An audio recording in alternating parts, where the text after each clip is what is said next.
আসসালামু আলাইকুম, শুভ সকাল। Khulna collector public school and কলেজের পক্ষ থেকে ষষ্ঠ শ্রেণীর ইংরেজি প্রথম পত্র অনলাইন ক্লাসে সবাইকে স্বাগত জানাচ্ছি। আশা করছি আমার সকল শিক্ষার্থী এই করোনাকালীন সময়ে বাড়িতে নিরাপদে আছো, সুস্থ আছো এবং ভালো আছো।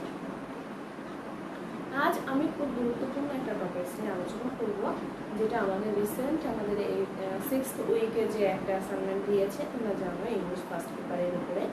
মেইনলি আজকে আমার ক্লাসটা টোটালি হবে এই অ্যাসাইনমেন্টের উপরে, অ্যাসাইনমেন্ট কীভাবে লিখতে হবে এবং বেসিকলি আজকের টপিকস নিয়ে আমি ডিটেলস আলোচনা করব। আশা করব আমার সকল শিক্ষার্থী ক্লাসটি মনোযোগ সহকারে দেখবে এবং এই নির্দেশনাগুলো মেনেই তোমরা অ্যাসাইনমেন্ট করার চেষ্টা করবে।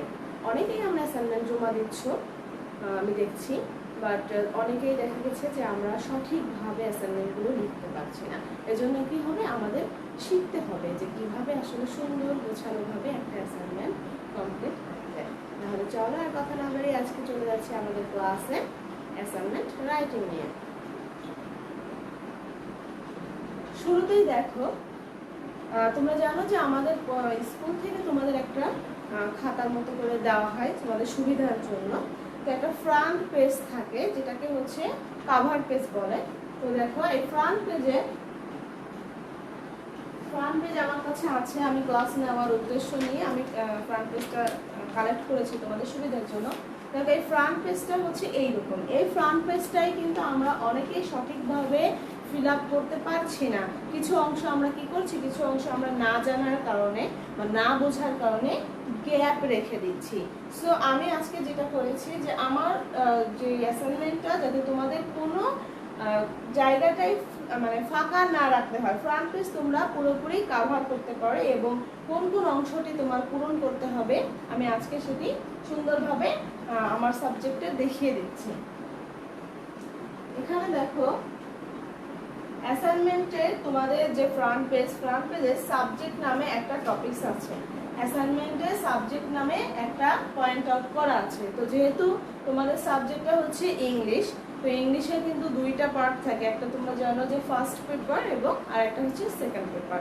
যেহেতু আমার টপিকসটা এসেছে ফার্স্ট পেপারের কোনো একটা লেসন নিয়ে, সো আমরা যেটা করব সাবজেক্টের এখানে খুব সুন্দরভাবে ইংলিশ ফার্স্ট পেপার লিখে দিব। তো ইংলিশ ফার্স্ট পেপার লেখার পরে নেক্সট যে পয়েন্টটা আছে আমাদের এখানে, title of the assignment topic. যে অ্যাসাইনমেন্টের আজকে টপিকটা কি, এই টপিকটা কিন্তু তোমার কোশ্চেনে তোমাকে আমরা যে সরবরাহ করেছি যে কোশ্চেন পেপারটি টপিকসে সেখানে কিন্তু দেওয়া আছে। তো আমরা সেখান থেকেই আমরা টপিকটা সিলেক্ট করে এভাবে লিখব।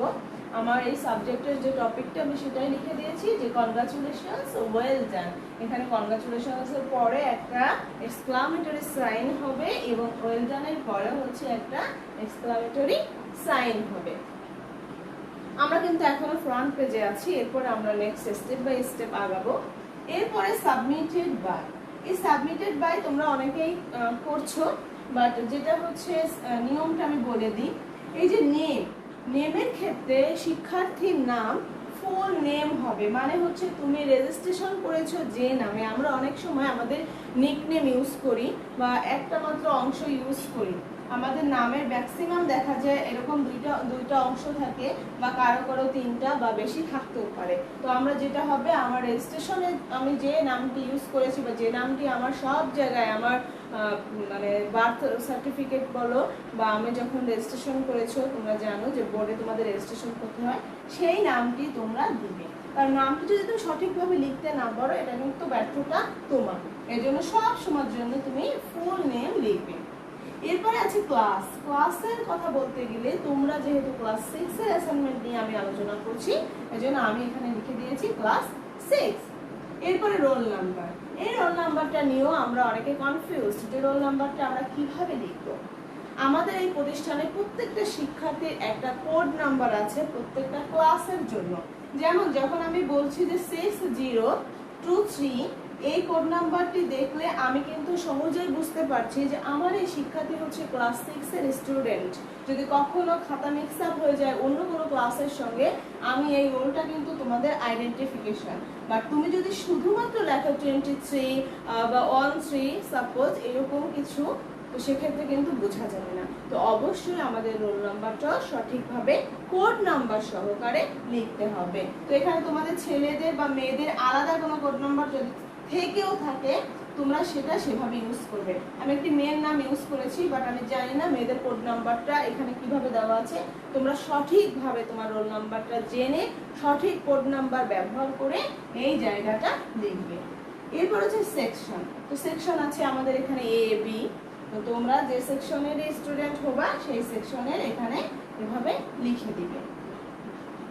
এর পরের অংশ, এই যে জায়গাটা আমাদের আমি দেখেছি যে প্রায় সমস্যা হয়ে থাকে সাবমিটেড ট্রু এবং অ্যাসাইনমেন্টের আগে বেশ একটা মানে খুব তোলপাড় পড়ে যায় যে অনেক সময় অনেকেই ফোন করো যে কোন টিচারের কাছে জমা দিব, তার নাম কি, বা নামের বানানটা দেখা গেছে যে ডায়েরিতে বাংলায় আছে ইংলিশে লিখতে পারছো না, বা ডেজিগনেশনের এই জায়গাটা এটাও তোমরা অনেকে ভালোভাবে বুঝে উঠতে পারছো না। ডেজিগনেশনটা হচ্ছে পদবি।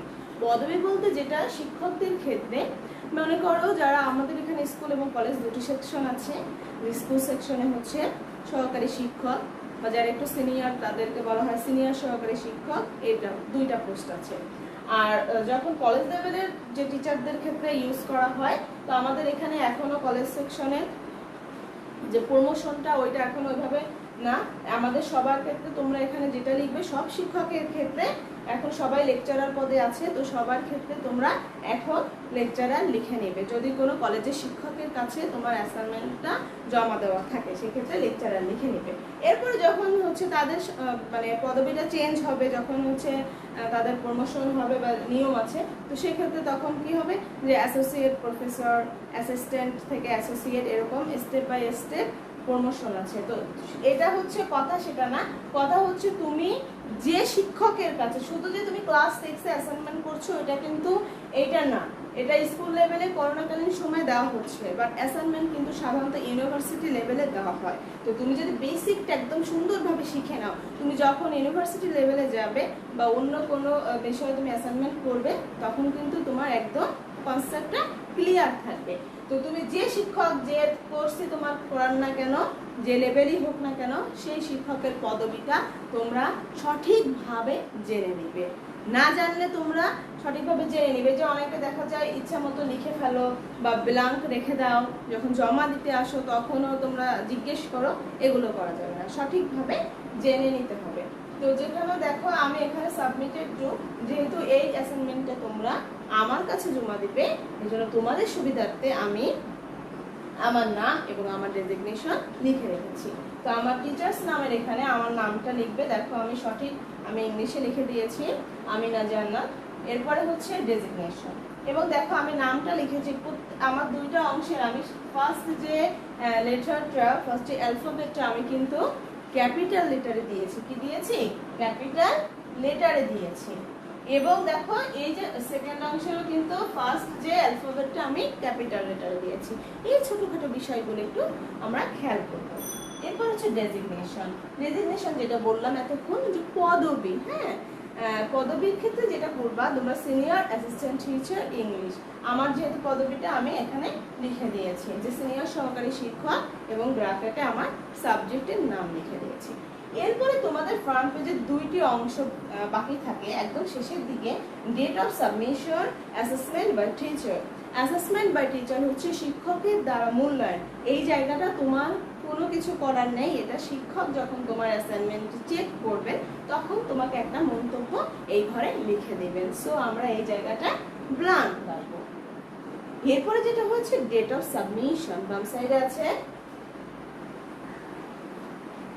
বাম সাইডে দেখো ডেট অফ সাবমিশন, এখানে একটা কথা লেখা আছে, ডেট অফ সাবমিশন।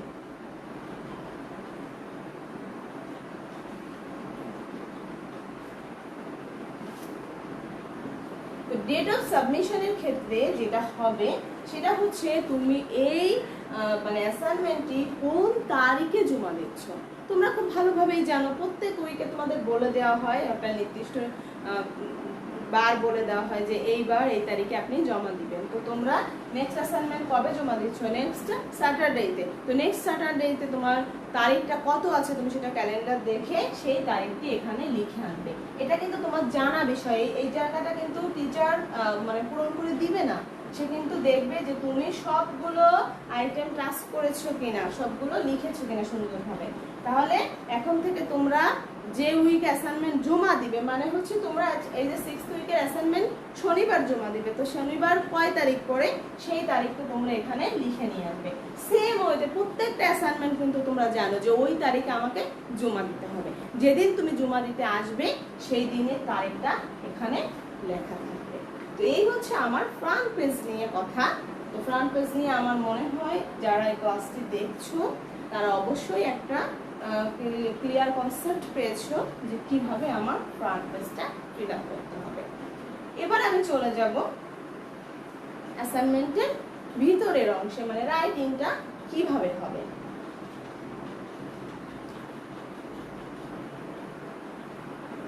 অ্যাসাইনমেন্টের রাইটিংটা কিভাবে হবে সেটা হচ্ছে তোমার এটা ফ্রন্ট পেজ, এরপরে তোমার ভিতরে যে অংশটি থাকবে তোমাদের জানো এটা এরকম সাদা খাতা দেওয়া আছে। তো এখানে তোমরা যে করবে, আমি এটা মুছে দিচ্ছি, ফ্রন্ট পেজের বিষয়টা তোমরা একটু দেখে নাও। এটা হচ্ছে ফ্রন্ট পেজ। এবার আমি ফ্রন্ট পেজটা কিন্তু মুছে দেব।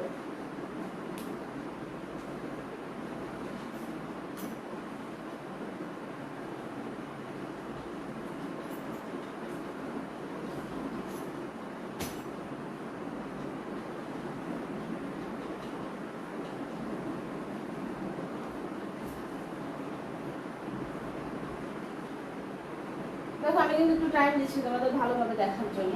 তো এখানে দেখো ফ্রন্ট পেজ নেই, তারপরেও যদি কারো কোনো কনফিউশন থাকে তাহলে তোমরা অবশ্যই আমার সঙ্গে যোগাযোগ করতে পারো। তাহলে দেখো আমি এটা মুছে দিচ্ছি।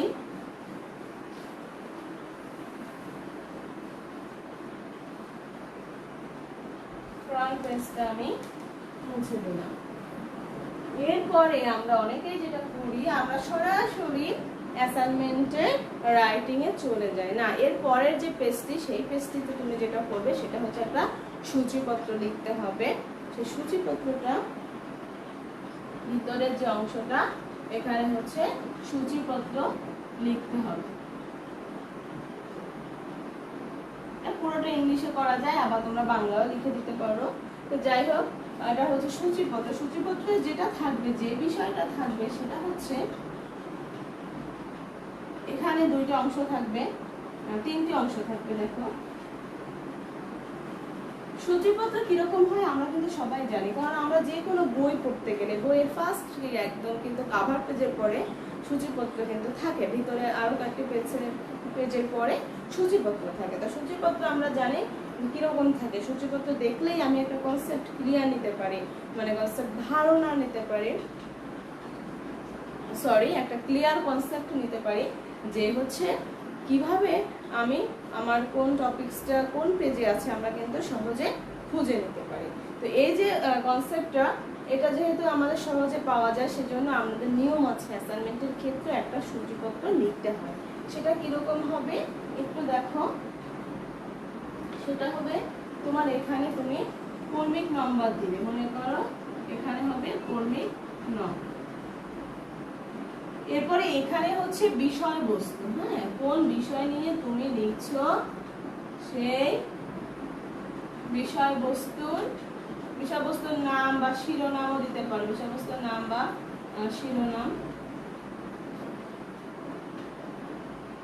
শিরোনাম দিয়ে এরপর এখানে হচ্ছে পৃষ্ঠা নম্বর, এই জায়গাটা থাকবে পৃষ্ঠা নম্বর। দেখো আমার সমান হয়নি দাগটা, তোমরা স্কেল দিয়ে সুন্দরভাবে সমান করে, কারণ অ্যাসাইনমেন্ট কিন্তু পরিচ্ছন্নতা সুন্দরভাবে লেখার ক্ষেত্রে একটা বিষয় থাকে, তোমরা সবাই এটা জানো কিনা। তো এখানে আমরা যেটা করব এরকম স্কেল দিয়ে আমরা সুন্দরভাবে লেখার চেষ্টা করব। তো এখন দেখো এরপরে আছে কর্মিক নাম্বার। কর্মিক নাম্বার এখানে মনে করো আমি দিলাম 1 দেওয়ার পরে এখন আমি যে টপিকসটা নিয়ে লিখবো সেই টপিকসটার নাম বা শিরোনাম, মনে করো তোমার এই যে অ্যাসাইনমেন্টে আমি ক্লাস নেওয়ার সুবিধার জন্য আমি টপিকস নিয়ে এসেছি। তোমাদের এই অ্যাসাইনমেন্টে কিন্তু এখানে লেখা আছে যে তুমি কোন বিষয় নিয়ে ভিতরে কাজ করবে। দেখো এখানে দেওয়া আছে যে তুমি প্রথমে লিখতে হবে, তোমার একটা অভিজ্ঞতার কথা বলেছে যে think of a situation when you did something brilliant and somebody congratulated you। যে এমন একটা পরিস্থিতি, এমন একটা সিচুয়েশনের কথা চিন্তা করো যেখানে তুমি খুব ব্রিলিয়ান্ট কিছু করেছো এবং কেউ তোমাকে অভিনন্দন জানিয়েছে। Maybe you played or sang well or cooking something for your family or had a success somewhere। এখন এই সাকসেসটা কিরকম হতে পারে, যে হয়তো তুমি কোনো খেলা খেলেছো, আমাদের যেমন ম্যাচ হয়, আমরা ফুটবল খেলি, তারপর ক্রিকেট খেলা আছে, বিভিন্ন ধরনের খেলা আছে, অথবা তুমি কোনো ভালো গান গেয়েছো, বিভিন্ন জায়গায় কম্পিটিশনে গান গাওয়া হয়, অথবা তুমি তোমার পরিবারের জন্য ভালো কিছু রান্না করেছো, অথবা তুমি কোথাও কোনো সাফল্য লাভ করেছো। নাও রাইট অ্যাবাউট দ্যাট এক্সপিরিয়েন্স। এখন তুমি সেই অভিজ্ঞতাটা নিয়ে লিখো। In your writing mention the following things। তোমার লেখায় এই বিষয়গুলো মেনশন করতে হবে, মানে উল্লেখ করতে হবে। What happened? কি হয়েছিল? When it happened? কখন এটি হয়েছিল? Who congratulated you? কে তোমাকে অভিনন্দন জানিয়েছিল? How he or she congratulated? কিভাবে সে তোমাকে অভিনন্দন জানিয়েছিল। দেখো এখানে কিন্তু ব্র্যাকেটে একটা নির্দেশনা দেওয়া আছে, what language was used, মানে অভিনন্দনটা কিভাবে জানিয়েছিল। আমরা অনেকে বলি যে হ্যাঁ সাবাস, অভিনন্দন, অনেক ভালো কিছু করেছো। এই যে স্পিচগুলো, এই কথাগুলো একদম স্পষ্টভাবে লিখে দিতে হবে। How did you feel it? তুমি তখন কিরকম অনুভব করেছিলে। এখন এই জায়গাটা আমরা অনেকেই ভুল করে থাকি, যেহেতু এটা কিন্তু একটা প্যারাগ্রাফ রাইটিং এর মতো, তো এখানে তোমরা এই কোশ্চেনের আনসার অবশ্যই থাকবে, বাট কোনো নাম্বারিং থাকবে না। আমি বারবার কিন্তু এই কথাটি বলে দিচ্ছি, নাম্বারিং থাকলে সেটা আর প্যারাগ্রাফ থাকলো না। এখানে নাম্বার আছে, বাট আমরা এই প্রশ্নগুলোর আনসার আমার লেখার ভিতরে থাকবে, কিন্তু আমি কোনো রকমের পয়েন্ট আউট করবো না, মানে এরকম 1 2 3 4 5 দিয়ে আনসার লিখবো না। সেটা আমি পরে আলোচনায় যাব, কিভাবে লিখবো টপিক আমি বলে দিব।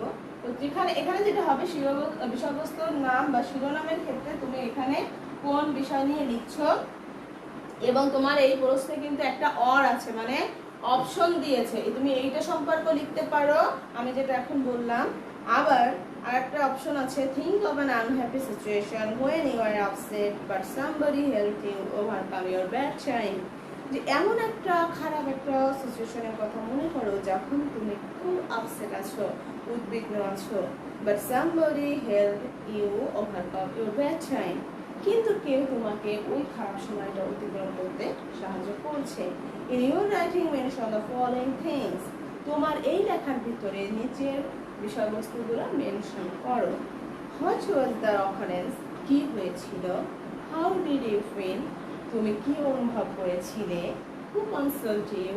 কে তোমাকে সান্ত্বনা দিয়েছিল? What language he or she used? সে কি ধরনের ভাষা ব্যবহার করেছিল? How did he or she help you to overcome that situation? কিভাবে সে তোমাকে ওই অবস্থাটা ওভারকাম করতে সাহায্য করেছিল। তো শিক্ষার্থীরা, তোমাদের অপশন দেওয়া আছে, যে যেটা পছন্দ করো, তুমি আনহ্যাপি সিচুয়েশন নিয়েও লিখতে পারো, আবার হ্যাপি সিচুয়েশন ফার্স্ট অপশন নিয়েও লিখতে পারো। তো এখানে কিন্তু এইটা ভ্যারি করবে, এটা যে আমি একটা লিখে দিব কিন্তু তোমার ভিতরে লেখা আরেক রকম হবে, এটা করা যাবে না। তো তুমি যদি ফার্স্ট টপিকস নিয়ে লেখো, সেক্ষেত্রে তুমি এখানে কোন টপিকস নিয়ে লিখবে সেই টপিকসের নাম লিখবে। মনে করো তুমি যদি কোনো খেলা নিয়ে লিখো, সেক্ষেত্রে তোমার সেটা লিখতে হবে যে এ গেম প্লেড বাই মি, কোন টাইমে, সেই শিরোনামটা লিখতে হবে। আবার যদি আনহ্যাপি সিচুয়েশন নিয়ে লেখো, সেটাও তোমাকে লিখতে হবে যে an unhappy situation occurred in, কিসে ঘটেছিল, তুমি পরীক্ষায় খারাপ করেছিলে সেজন্য, কোনো মানে কালচারাল কম্পিটিশনে হেরে গিয়েছো, অথবা কোনো খেলায় হেরে গিয়েছো, সেই এটা নির্ভর করবে তোমার ভিতরে অ্যাসাইনমেন্টের টপিকসের উপরে কোনটা নিয়ে তুমি লিখছো। যেহেতু আমার এখানে দুইটা অর আছে, এজন্য আমি এখানে স্পষ্টভাবে কিছু লিখে দিতে পারবো না, এটা ডিপেন্ড করবে তোমার উপরে। এরপর হচ্ছে পৃষ্ঠা নাম্বার। মনে করো এই যে টপিকসটা নিয়ে তুমি লিখছো সেটা হয়তো তোমার 4 পেজ লেগেছে বা 2 পেজ লিখেছে, তো সেখানে পৃষ্ঠা নাম্বারের ক্ষেত্রে তুমি যেটা লিখবে এখানে মনে করো 1 থেকে 3 পেজ।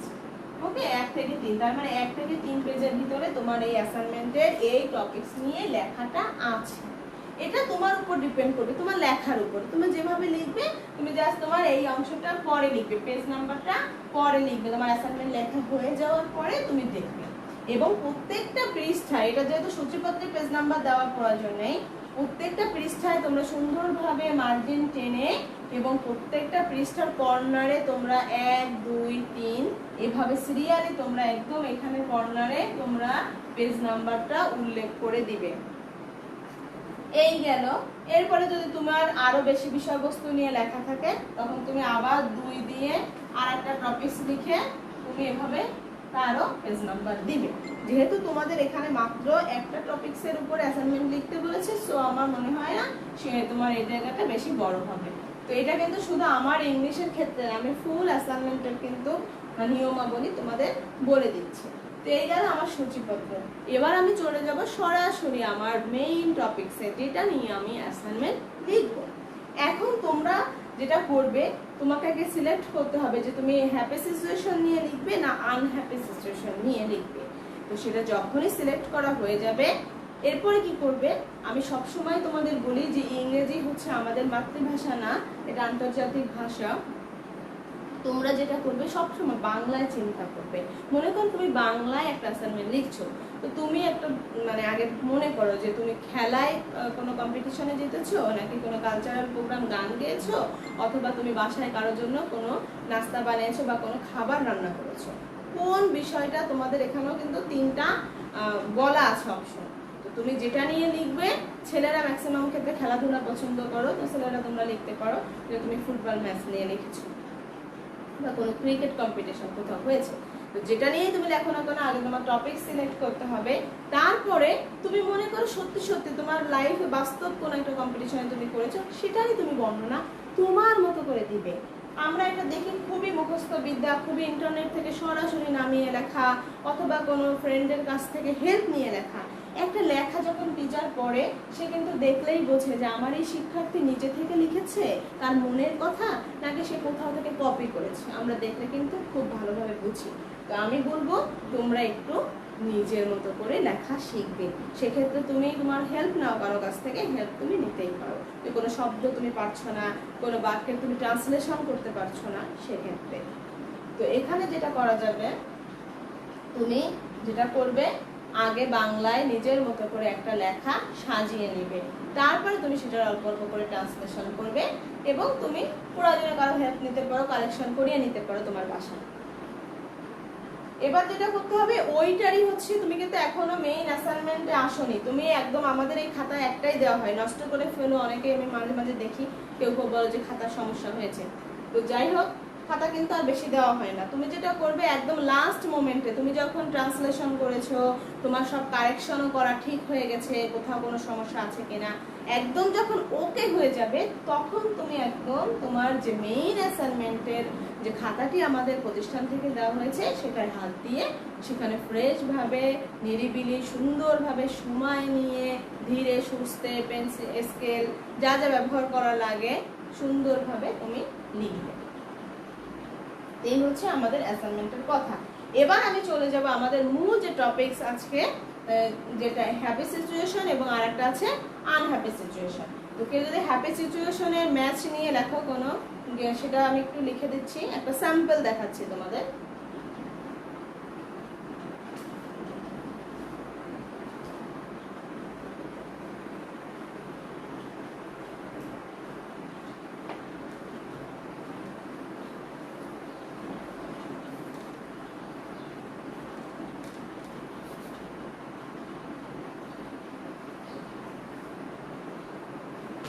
তো এখানে দেখো, আমি যেটা করছি যে মনে করো তুমি কোনো খেলা নিয়ে লিখবে, তো সেক্ষেত্রে তোমার টপিকসটা কিভাবে হবে, আমরা এখন কিন্তু মেইন অ্যাসাইনমেন্টে চলে যাচ্ছি।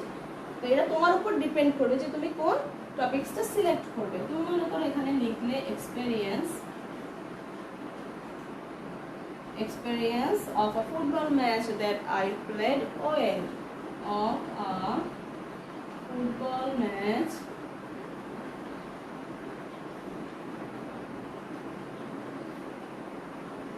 that I played well.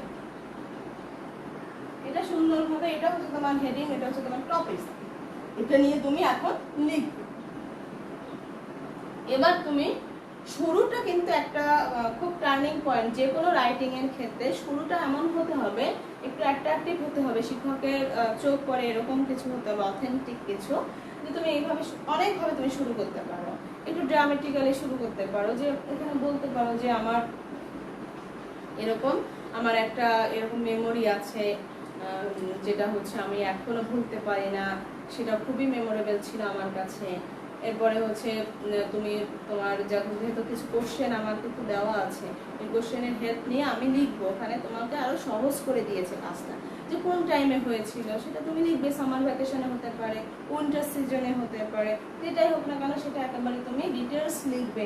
যদি আরেকটু সাল ব্যবহার করো, একদম এক্স্যাক্ট ডেট বলে দাও, সেটা আরো বেশি সুন্দর হয়, আরো বেশি ডেফিনেট হয়, যে একদম নির্দিষ্ট করে তুমি বলে দিয়েছো। এরপরে তুমি ধারাবাহিকভাবে তুমি বললে যে হ্যাঁ এরকম একটা ফুটবল ম্যাচ হয়েছিল, আমি অনেক প্র্যাকটিস করেছিলাম, আমার অনেক স্বপ্ন ছিল যে এই ম্যাচটি জিততেই হবে, সবাই মিলে অনেক পরিকল্পনা করি, নিয়মিত প্র্যাকটিস করি, এরপরে কি হয় ভালো আমরা গেমে ভালো পারফরমেন্স করি। এর ফলে যখন আমরা দেখা যায় একটা পর্যায়ে আমরা জিতে যাই, এবং খুব সেরকম একটা কন্টেস্ট হয়, মানে অপোনেন্ট যারা ছিল, রাইভাল গ্রুপ যারা ছিলেন, তারাও বেশ দক্ষ ছিলেন, তারাও অনেক চেষ্টা করেছিলেন, বেশ একটা হাড্ডাহাড্ডি লড়াই হয়েছিল, উত্তেজনা মুহূর্ত ছিল। এরপরে কি হলো যে আমরা কত স্কোর করেছিলাম সেটাও লিখবে। এরপরে তুমি জিতে গেলে, জিতে যাওয়ার পরে কি করলো, কোচ তোমাকে অভিনন্দন জানালো। তো সেইটা কিন্তু আমার এখানে স্পষ্ট করে অভিনন্দন জানালো, কনগ্রাচুলেটেড মি এভাবে লিখলে হবে না, অভিনন্দন জানিয়ে কি কথা বলেছিল সেটা একেবারে ডিরেক্ট লিখতে হবে। সেখানে তুমি বলতে পারো যে হচ্ছে well done, you did really well, তাই না, ওয়েল ডান, বা কনগ্রাচুলেশনস, ওয়েল ডান, যেটা তোমার টপিকস আছে অ্যাসাইনমেন্টের টাইটেলে সেটাও লিখতে পারো। যেহেতু কোচ তোমাকে কি বললো, দেখো আমি কিন্তু মিডিলে বলছি, আমি সব আলোচনা করছি না, কারণ অ্যাসাইনমেন্ট ফুল লিখে দেওয়ার কোনো নিয়ম নাই। টিচার তোমাকে হেল্প করতে পারবে, বাট ফুল অ্যাসাইনমেন্ট লিখে দেওয়ার নিয়ম নেই, তাহলে আমি নিজেই লিখে দিতাম। হ্যাঁ, আমি জাস্ট তোমাকে হেল্প করবো, আমি বুঝিয়ে দিব। দি কোচ সেড কি বললো, well done, congratulations, well done, এটাও তুমি লিখতে পারো। আর যদি একটু ডিফারেন্ট করতে চাও, যে না এটা তো একদম কমন হয়ে যাবে, সবাই এইটা হুবহু ব্যবহার করবে, আমি একটু অন্যভাবে কনগ্রাচুলেশন করবো। কনগ্রাচুলেশন অনেকভাবে করা যায়, এখন ইন্টারনেটে কিন্তু সব কিছু অ্যাভেলেবেল, তুমি অনেক হেল্প নিতে পারো যে কিভাবে অভিনন্দন জানানো যায়, কতগুলা মানে সিস্টেম আছে, একটা কথা অনেকভাবে বলা যায়। তো তুমি এখানে যেগুলো, আমি একটা জাস্ট ফর এক্সাম্পল একটা স্যাম্পল দিচ্ছি, যে ওয়েল ডান, ইউ ডিড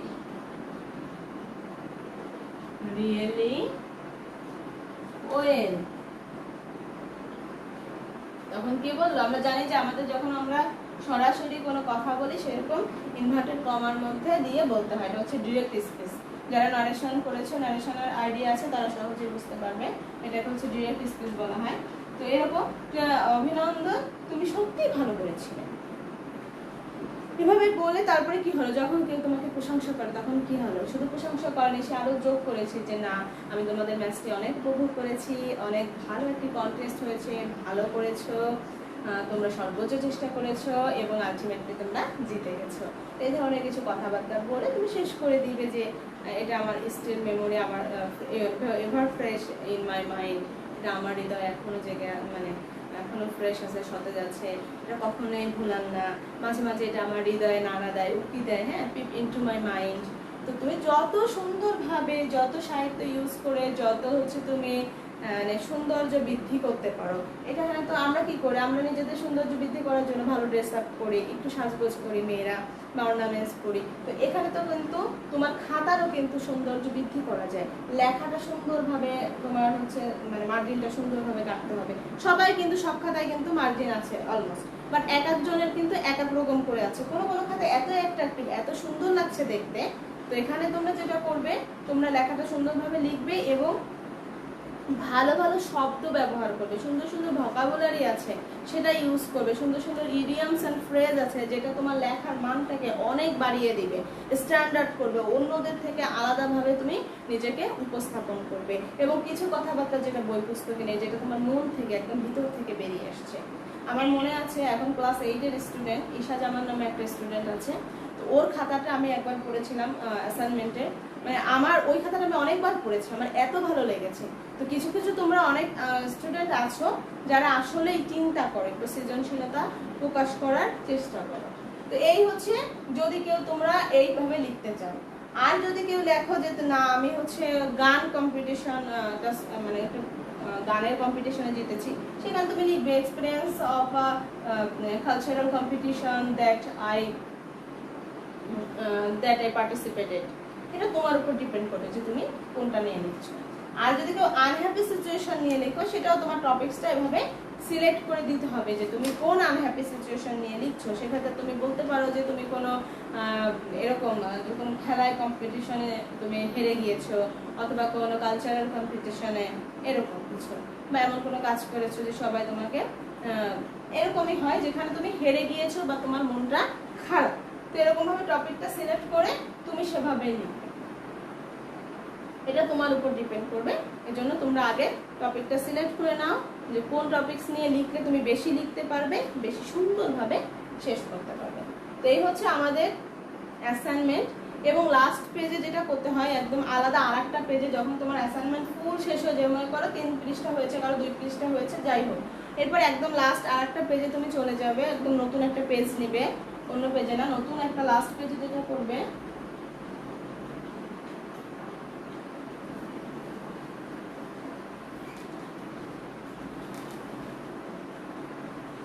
এটা হচ্ছে একদম স্ট্যান্ডার্ড অ্যাসাইনমেন্ট রাইটিং, আর আমি ফুল ডিটেলস বলে দিচ্ছি, এটা তুমি যে কোনো ক্লাসে যে কোনো সাবজেক্টের ক্ষেত্রে অ্যাপ্লাই করতে পারবে। এরপরে হচ্ছে লাস্ট পেজে হচ্ছে তোমার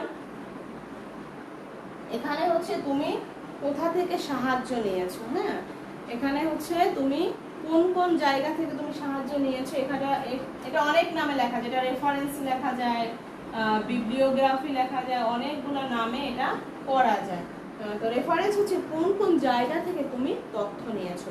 যখন অ্যাসাইনমেন্ট লিখেছো অবশ্যই তুমি হেল্প নিয়েছো, এবং হেল্প না নিয়ে অ্যাসাইনমেন্ট করা যায় না। তো তুমি দেখা গেল তুমি এখানে কার কার কাছ থেকে হেল্প নিয়েছো, মনে করো তুমি একটা কোনো বই থেকে হেল্প নিয়েছো, এটা সুন্দর একটু বক্সে করে পয়েন্ট আউট করে এখানে কর্মিক নাম্বার, সিরিয়াল নাম্বার, এখানে অন দিলে, এখানে একটা বইয়ের নাম লিখলে যে এই বই থেকে আমি হেল্প নিয়েছি, বা তুমি কোনো ওয়েবসাইটের হেল্প নিয়েছো ইন্টারনেট থেকে, সেই ওয়েবসাইটের এখানে লিঙ্কটা তুমি লিখে দিলে যে www. যাই হোক যে লিঙ্ক থেকে নিয়েছো, নেওয়ার পরে এভাবে তুমি সোর্সটা দিয়ে দিবে। এরকম এখানে জাস্ট 2টা পয়েন্ট। এটা হচ্ছে একদম নিয়ম, কারণ কি অ্যাসাইনমেন্টে তোমাকে সোর্স অবশ্যই লিখতে হয়, এটা করতে হয় একদম লাস্ট পেজে।